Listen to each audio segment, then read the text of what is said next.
with the return of Parliament just around the corner, new data shows there's a massive gap in enthusiasm when it comes to supporting the Liberals and the Conservatives. Data from Scott Reid shows 41% would support Pierre Poilievre and the Conservative Party, while only 24% would vote for the Prime Minister Justin Trudeau and the Liberals. Of those supporting the Conservatives, 15% say they are voting primarily to block the Liberals. The same percentage said they would vote Liberal to block the Conservatives. I want to bring in Scott Reid now. He's CTV's political commentator with some analysis. Good morning, Scott. Good to see you. Good morning, Marcia. All right, so poll numbers seem to be driving the agenda in Montreal. We can get to that in just a moment. But what do you make of how Canadians feel right now about the Liberals and the Conservatives? The Conservatives continue to maintain this double-digit lead. Well, it's a tough hope for the governing Liberals. Look, they're 8-9 years into office, so they are the firmly established incumbents that, often breeds an election that, swings around the theme of time for change. So that's all very tough. And I think digging into the numbers that you just profiled, it's an important thing to remember that, for a centrist party like the Liberals, it is difficult to motivate your vote.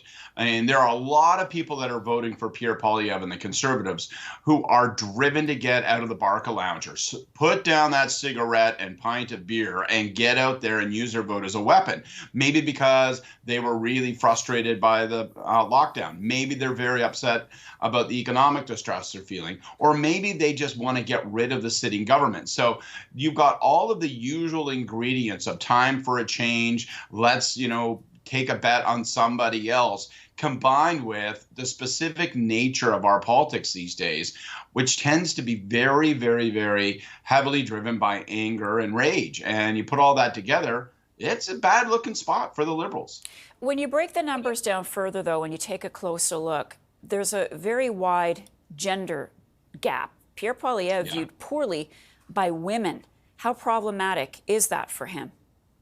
It's something he's going to have to overcome, but he's also been, I think, to his credit, to his campaign's credit, they've been focusing on that. You'll think about, for example, the $1 million ad campaign that he did last year. What was the focus and feature of that campaign? It wasn't him saying, are you cheesed off with the Liberals? Let's go get them. It was presenting him in a family setting, in a park, pushing a swing with his child, talking about his family, talking about his wife's family. So all of that is intended to send signals to suburban female voters, trying to say to them, this guy's a safe bet. You don't have to be distressed about this guy. He's a risk you can take.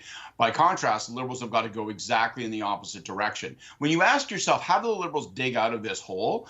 Well, the first thing you do is you reach for the rung that's closest to you on the ladder, and that is women, and that is probably older women. Those are the voters who were with you last. They've been the first and most recent to abandon you. Go get them.